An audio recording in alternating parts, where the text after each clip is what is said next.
Liputan soal batas usia Capres-Cawapres berasa di prank MK. Ini cerita gue dari lapangan.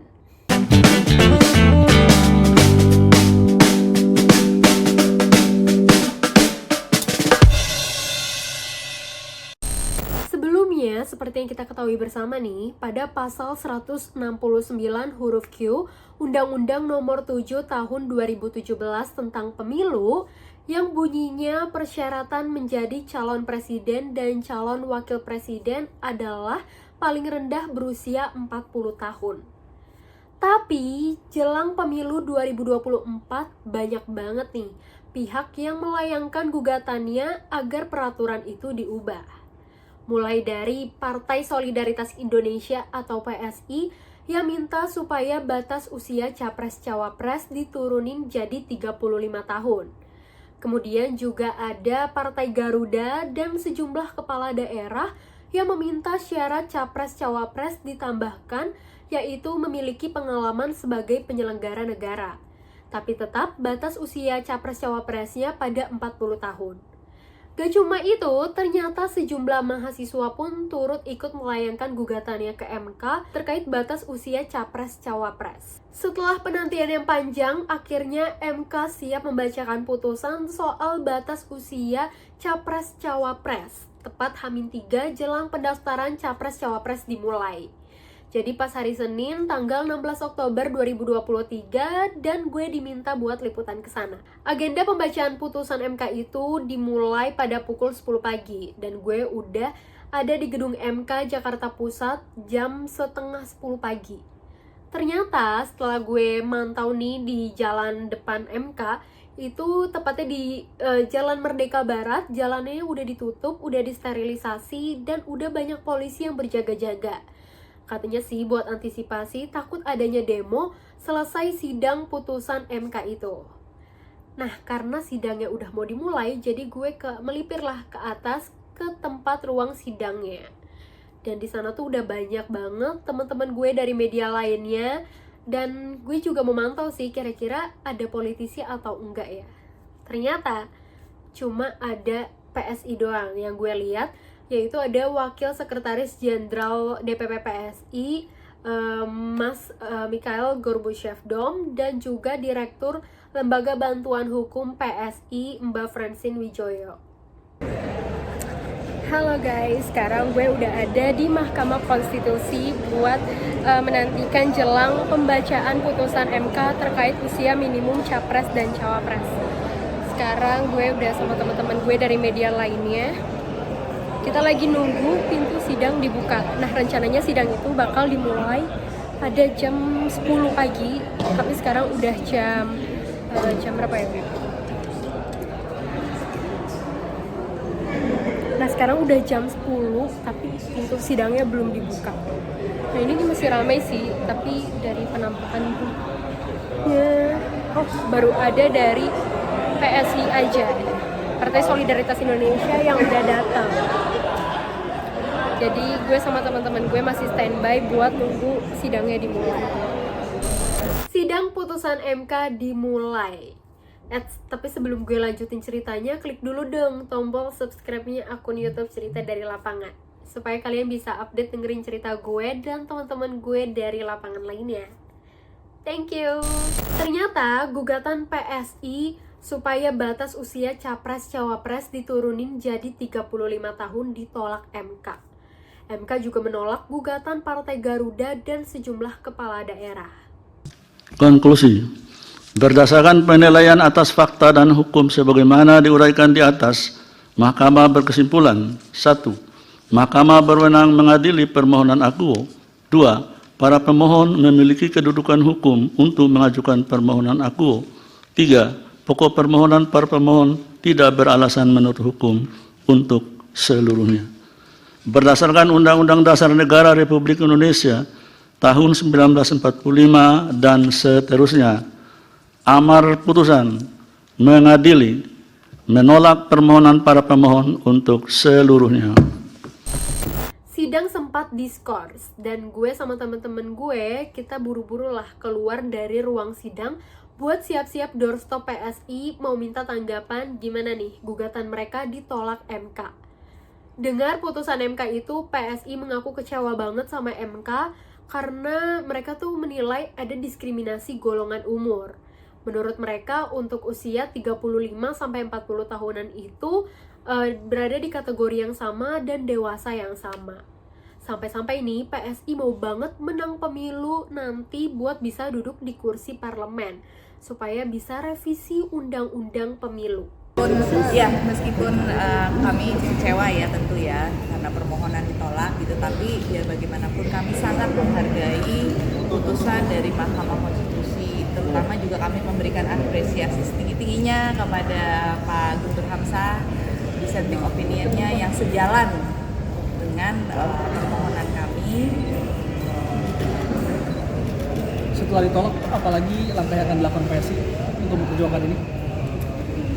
Doakan PSI ini bisa masuk ke parlemen supaya kami bisa lebih leluasa lagi memperjuangkan hak konstitusi anak muda, termasuk salah satunya melalui revisi undang-undang pemilu. Dan saya pikir ini ya teman-teman muda harus membuktikan artinya gitu ya, karena tadi terlihat sekali dari hasil itu bahwa anak-anak muda belum dianggap mature misalnya gitu ya untuk mengampu pemimpin-pemimpin nasional.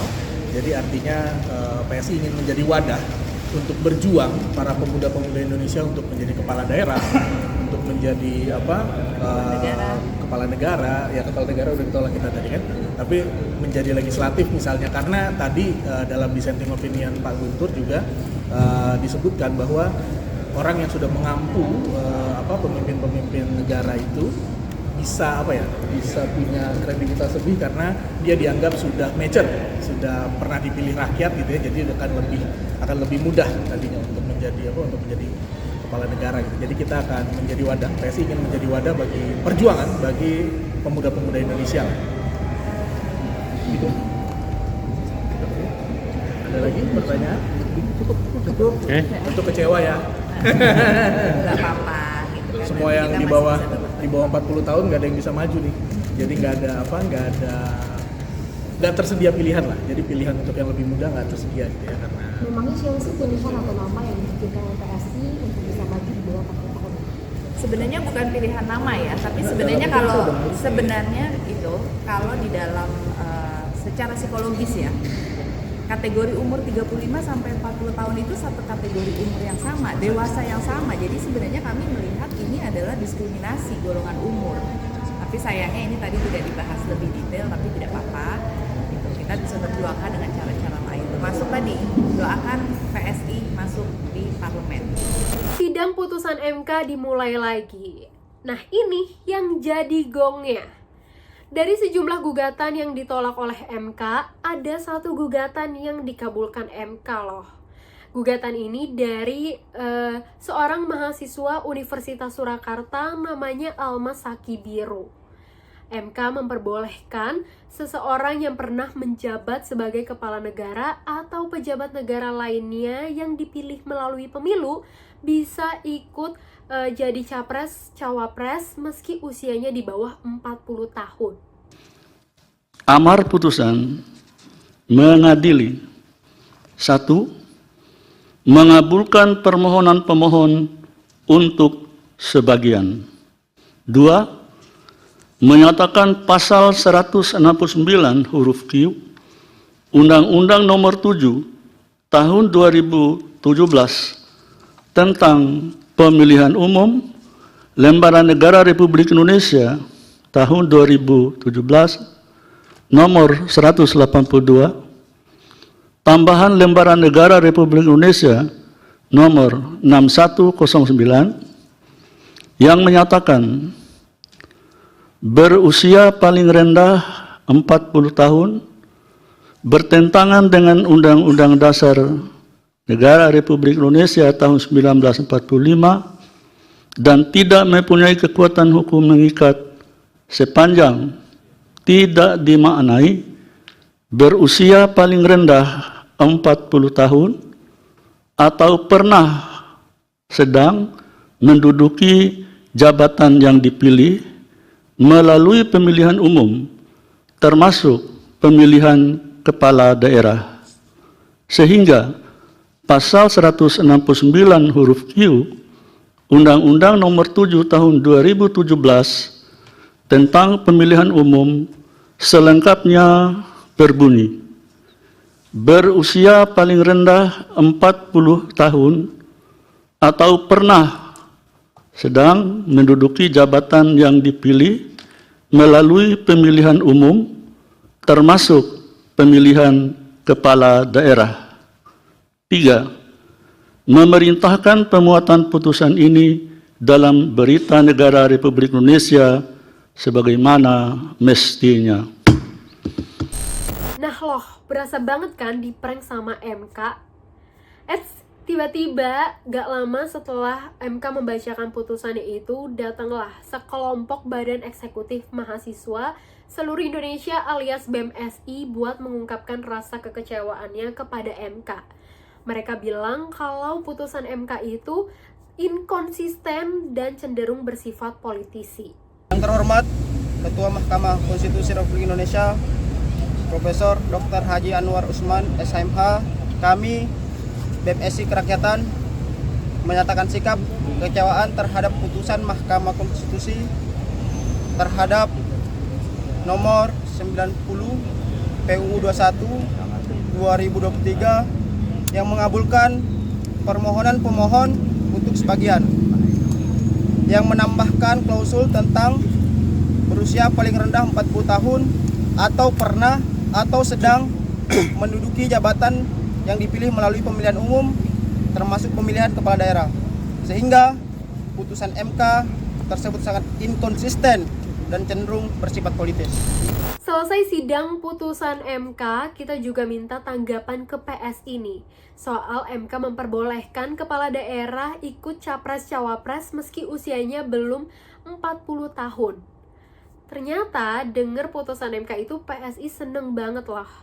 Menurut PSI, memang seharusnya pemimpin itu gak dilihat dari usianya tapi dari kompetensinya. Tapi kan kalau yang soal kepala daerah dengan catatan pernah atau sedang menjabat kepala daerah kan juga ada polemiknya. Kalau dari PSI sendiri sebagai partai ngelihatnya sebenarnya gimana sih hasil putusan MK yang ini? Kalau dari putusan MK yang sekarang justru terbuka peluang lebih besar ya bagi anak muda, karena tidak ada batasan umur 35 tahun justru melampaui ya. Tapi kembali lagi, yang fokus utama dari beberapa permohonan ini kan sebenarnya terkait dengan kompetensi juga kan. Kalau tadi dibilang punya pengalaman sebagai kepala daerah, jadi titik beratnya adalah kompetensi dari calon-calon muda ini, bukan dibatasi di usianya. Ya, poinnya kita ya istilahnya setuju dengan hal itu. Kalau memang poinnya di kompetensi bukan sebatas usia. Jadi usia itu harusnya bukan jadi faktor yang menentukan kita boleh atau tidak menjadi pemimpin.